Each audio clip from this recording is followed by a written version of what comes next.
Hi friends, welcome back to my channel.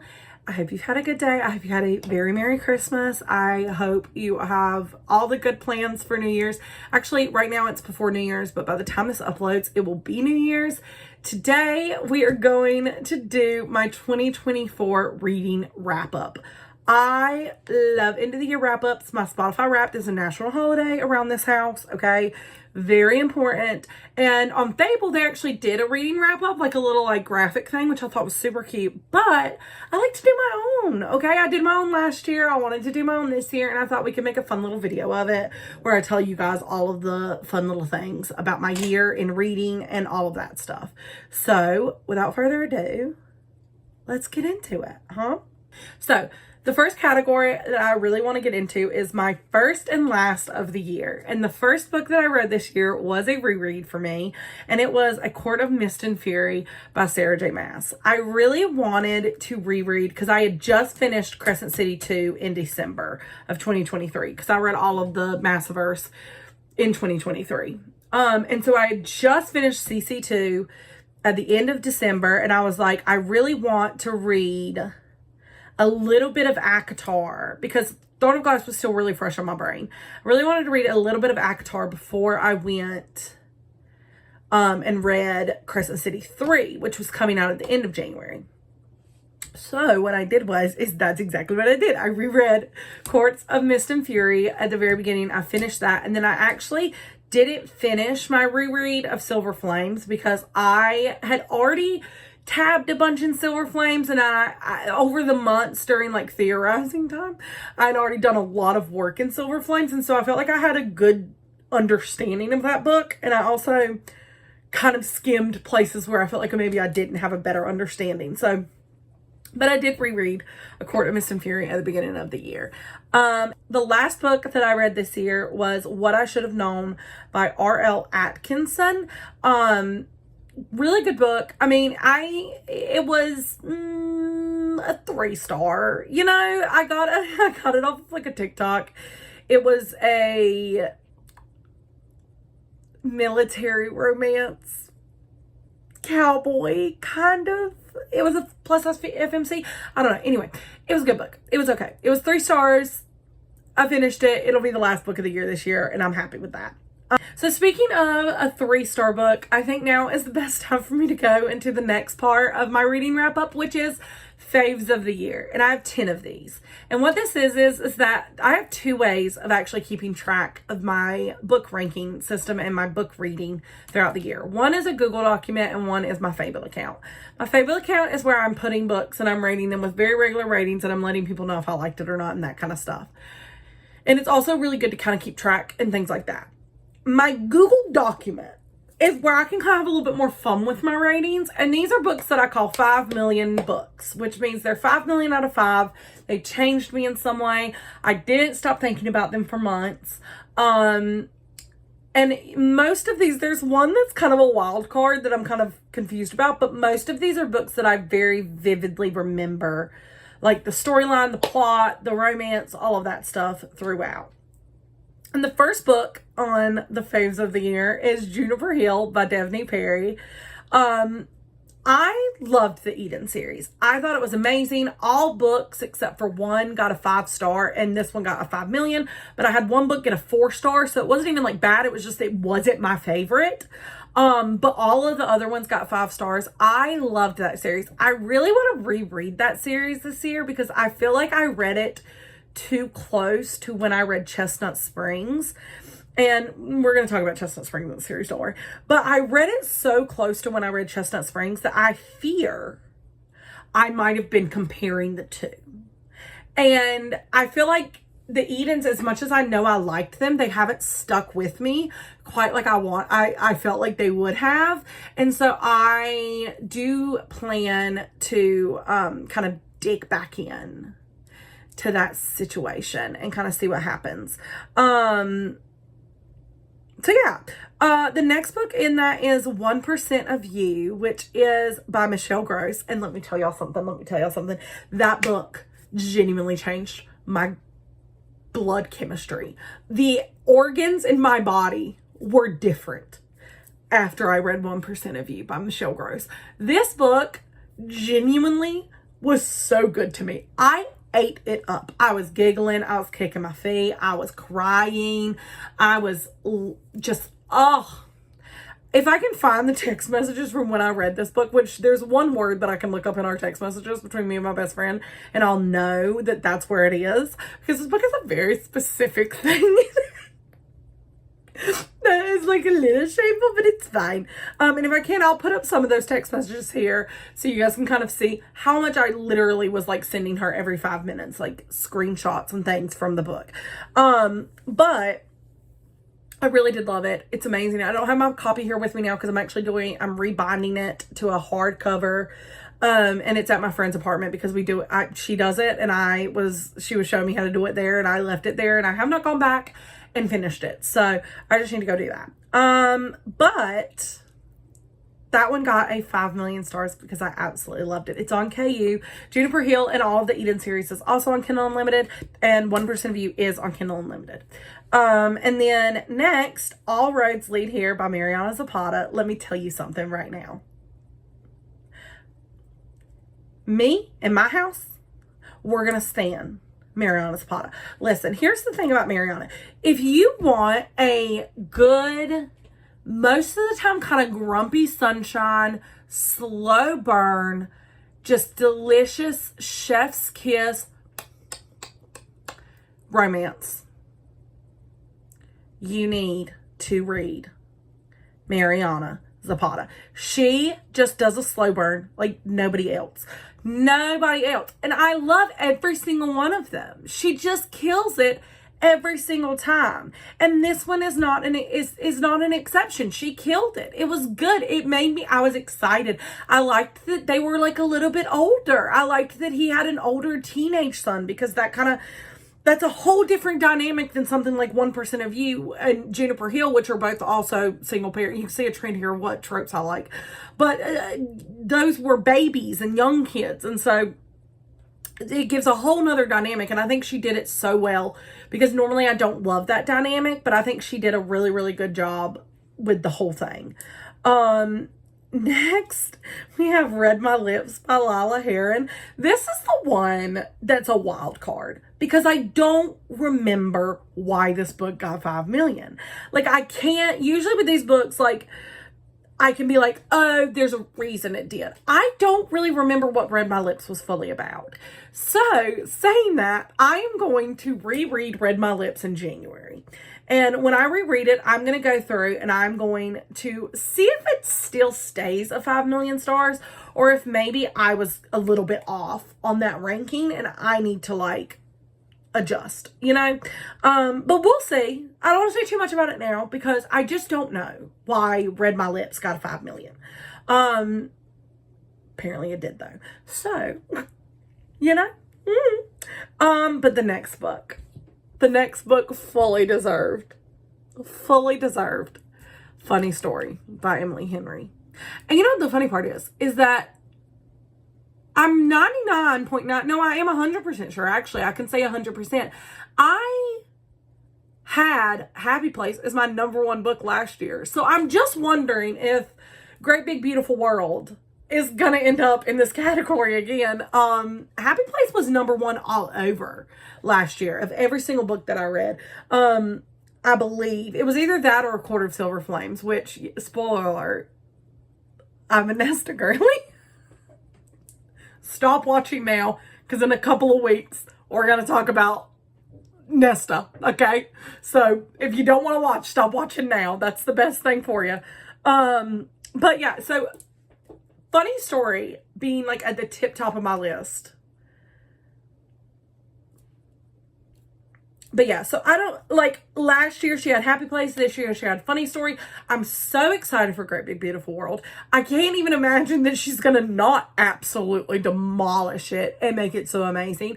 I have loved every single thing, everything that she has released. I have not disliked any of the books. I mean, I do have a least favorite, but I feel like everyone does. Like, everybody has a least favorite of whatever thing that they love. Like, I have a least favorite Chestnut Springs book, but I love all of the Chestnut Spring book. It's not that it's just, I don't love that one like I love the others, but I love them all. You know what I'm saying? And no, I'm not revealing which one the Chestnut Springs book that I don't like is, because I don't want to be judged, okay?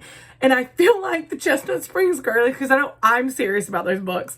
I feel like all the Chestnut Spring girlies are very, very serious about Chestnut Springs. So I'm not going to tell you which one I don't like, but there's one that I just don't like as much as the others, but I still love it. Like, I still love that book, and I would reread it over and over and over again if I could. But I feel like she's one of those authors that I absolutely am obsessed with. It hits every single time. Funny Story was so good. Such Nick Miller energy for Miles. And I feel like Emily Henry does a really good job of writing women's fiction in a romance. And what I mean by that is that I saw someone say this about Happy Place when it came out. They said it felt more like a woman's fiction than a romance. And I think that that's what she's really good at, is making these books where the romance is supported by the plot, but the plot doesn't need the romance for it to come across to you the message that she's trying to tell you, which I think is like really good. Like, I love that. And I love that I always feel like when I finish her books, I get something from that book. I find something in me has changed because of something I learned about myself through an Emily Henry book. And that's serious. Like, I know that that's that's me saying a lot for Emily Henry, but like, I genuinely feel like I walk away from her books knowing something about myself that I may not have known before I read that book, and I got that perspective. And I just think she's a masterclass. She is a masterclass in writing relatable, good characters. I cannot sing the praises of Emily Henry enough. I've loved every single one of her books, and Funny Story absolutely got a 5 million stars. Absolutely. There was no doubt in my mind when I was reading it. I was going, this is going to be another 5 million. Like, it's just that good. The next book is one that is exploding right now on TikTok, and I'm so glad she's finally getting her roses, because I read this book back in like March, I think, of 2024. Let me actually see exactly. Yeah, March. It was the first book in March that I read. It had just came out. I think I saw a video by Nevessa Allen on TikTok, and it is Lights Out by Nevessa Allen.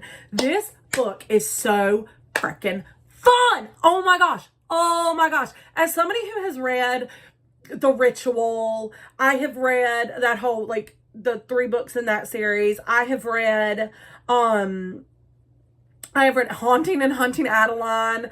I've read a good amalgamation of dark romances. I don't really read them much anymore. Gotta be honest, I read Haunting and Hunting Adeline, loved dark romance for a while, and then I read The Ritual, The Sacrifice, and The Sinner, and it actually made me so sick that it sent me in like a 2-month book slump, because I hated those books so much and they made me so uncomfortable.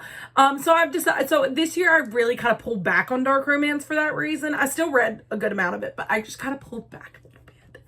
And reading Lights Out in March was my foray back into dark romance, and I'm so glad that I started with a dark rom-com, because Lights Out was so much fun. Okay? It was exactly what I needed. It was that dark romance atmosphere and like grit that I wanted, but it was still lighthearted and fun. Another great example of a book kind of like this, but not that didn't get a 5 million, but it's kind of in the same range, is like Butcher and Blackbird. Like, I thought that was a really great book. Just anything that's just fun, dark rom-com energy, like you're laughing at the same time you're going, ooh, you know, that is the kind of book that I love. And Lights Out just hit that mark. Every single chapter hit that mark. I was laughing. The GPS LOL situation still to this day cracks me up. The audiobook with Josh going, girlfriend, is we were fed by Nevessa Allen with Lights Out. I truly hope that she knows how much people love her because of these books. I'm so excited for the sequel coming out this year. I think it's going to be amazing. I really hope she strikes gold more than once. I just love her. I want her to go so far. I don't know how many books she's released previously. I need to look more into her. If she has released, if this is her, I thought it was her debut release, but I don't want to misspeak and be wrong, so I'm not gonna say that for sure. But I want more. I want more Nevessa. I really do. So please give that to me. And then the next two are both Elsie Silver books. One is a reread, one is an original read. We'll start with the reread, and that is my favorite book from the Chestnut Spring series, and it is Heartless. It's very funny because Heartless is actually sitting right there, right now on my dresser, just out. So I love this book. Oh my gosh. I reread it this year because it is my favorite book, and I was just itching for Kate and Willa. Like, I was literally like, if I don't have some Kate and Willa time right now, there's going to be a problem. So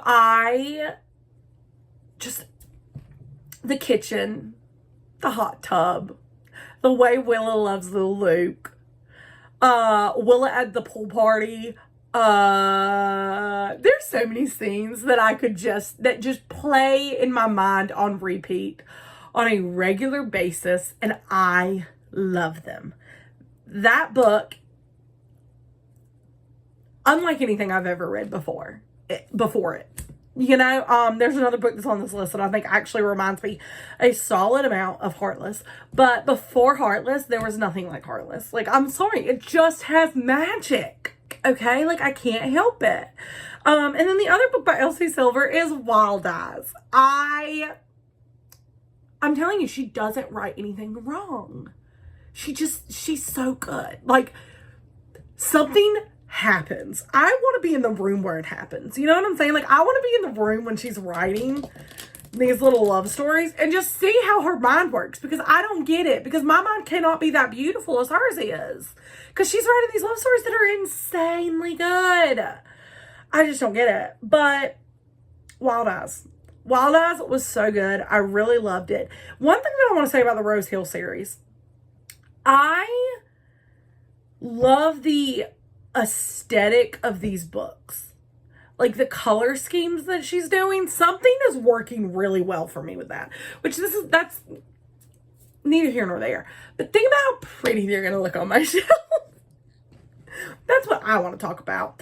But yeah, Wild Eyes is it was fun. I loved how she's this, like, pop star, and he's just like a regular old dude. The kids were sweet as could be. I loved every second of it. It was absolutely amazing. And then the next book, which is the book that actually reminded me of Heartless, and I've seen a lot of people say this. Actually, somebody said it on TikTok before I ever read the book, and when they said it, I was like, oh, now I really want to read this book. And I did, and I was like, oh my God, they were so right. This is 100% Heartless by Elsie Silver, and that is Lost and Lassoed by Lila Sage. Everyone, can we just take a second and be so thankful that Miss Lila Sage sat down and typed out Done and Dusted, so that at some point we would have Lost and Lassoed? Because Lost and Lassoed was another one that I feel like my chemistry was changing as I was reading it. Teddy and Gus's banter, unlike anything I've ever seen in my entire life. Teddy baby, unlike anything I've ever seen in my entire life. My dad watches my channel. I need to move on from that book, because I mean, so for real. Lost and Lassoed changed me as a person. Miss Lila Sage, I don't know what you put in to the pages of that book, but they were good. That was good. Okay? Absolutely loved it. Absolutely loved it. I loved every second of it.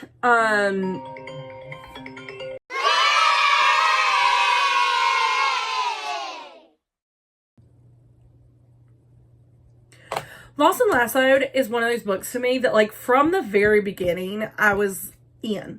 Like, I was locked in. From the minute that they got locked in that closet, I was like, absolutely. Frankly, if we're being serious, from the minute that they were, like, in the first book and they started talking to each other, I was like,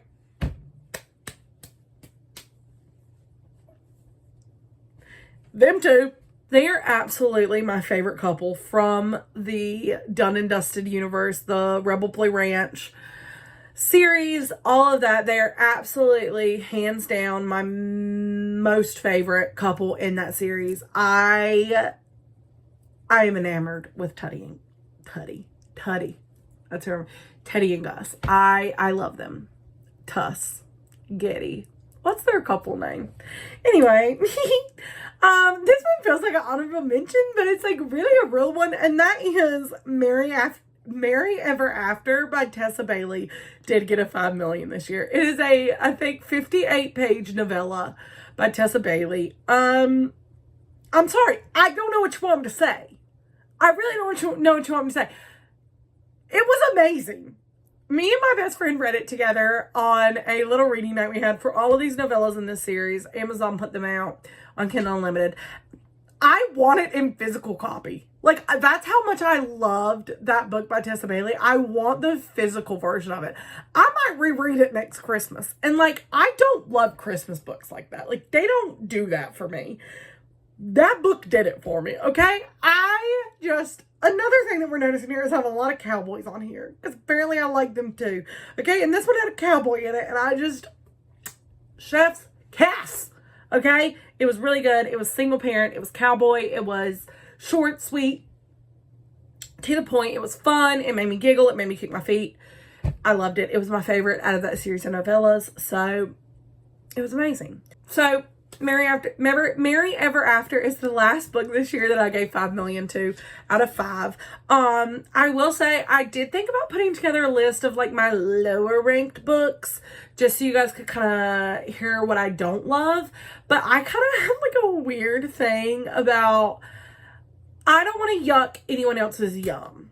And if you like an author or you like a book that I personally gave a 2-star or a 1-star to, and there was nothing offensive in the book. It wasn't like, I'm not reading this because they did ABC. It's more, I didn't enjoy this because I didn't enjoy it.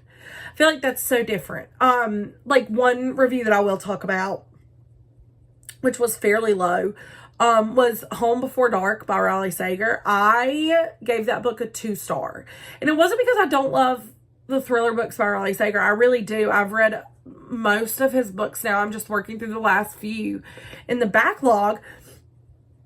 But the problem with that book is it had a very, very intense amount of snakes in it. And I have a phobia of snakes.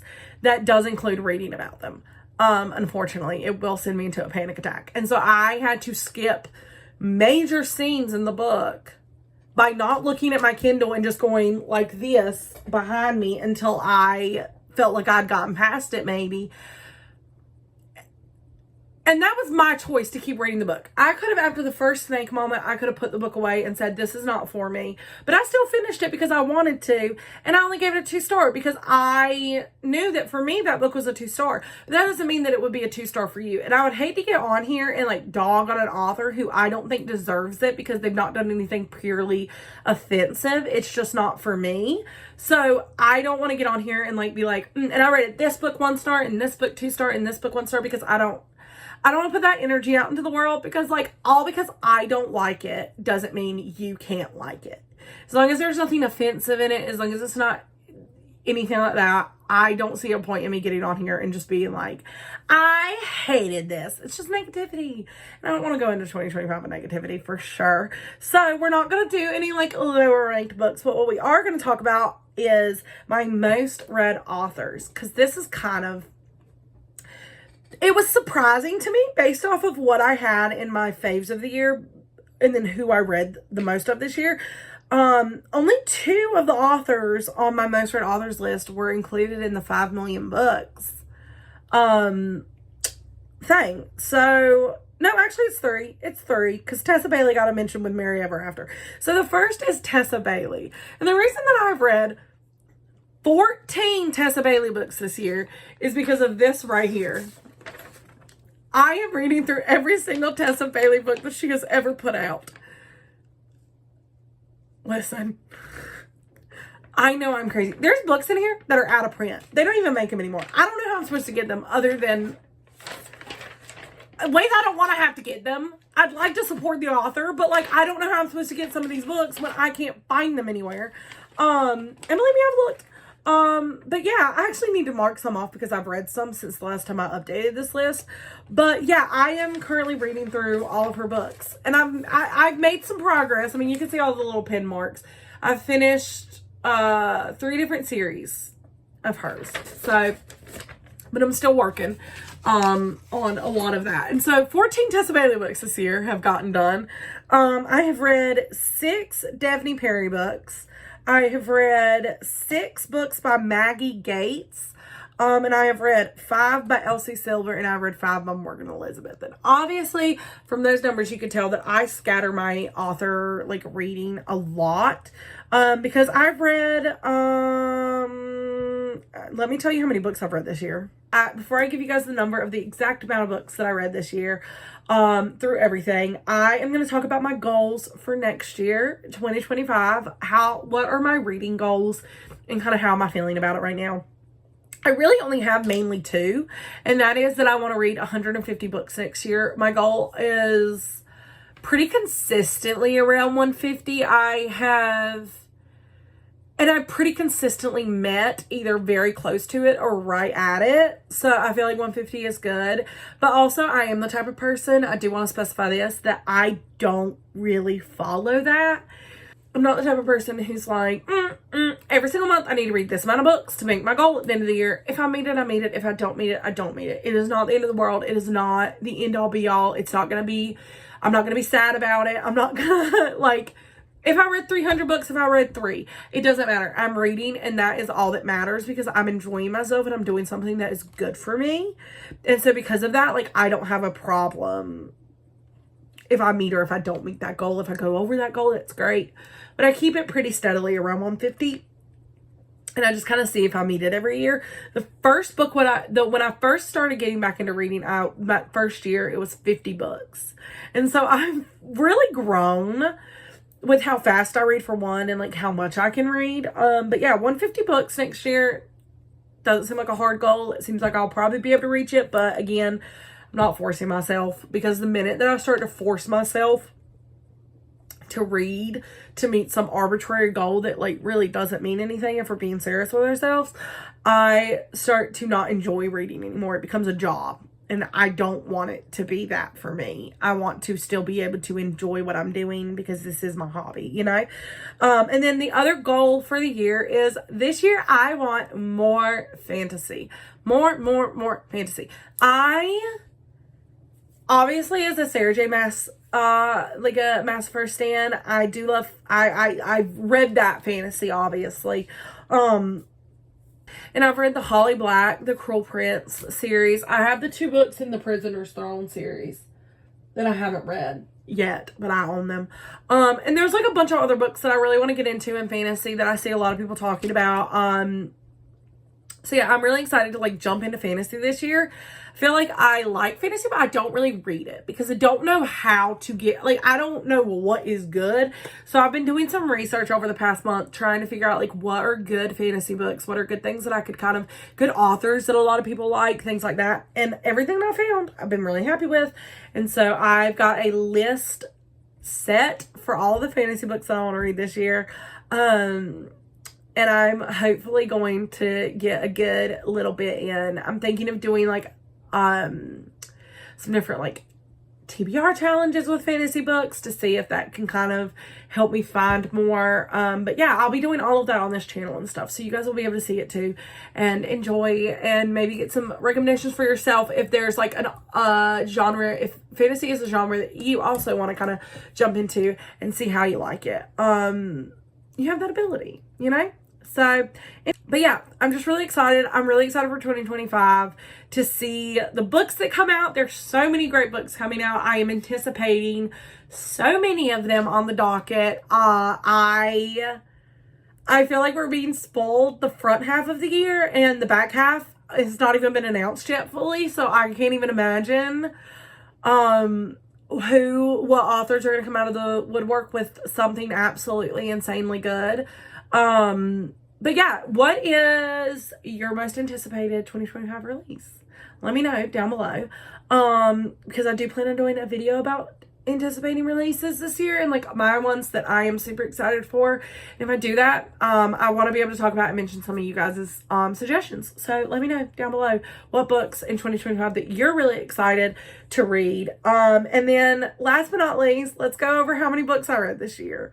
This year I read 161 books, with my highest month the entire year being 25 books in 1 month, which I'm super proud of. I'm super happy with. I think is a really good number. I think I did really good. But yeah, so that is my 2024 reading wrap up. I hope you guys enjoyed it. And I hope that you have a good beginning of the year. I hope you read 1,000,000 books in January that change your life and make you love reading even more than you did before. But bye for now. I'll see you guys next time.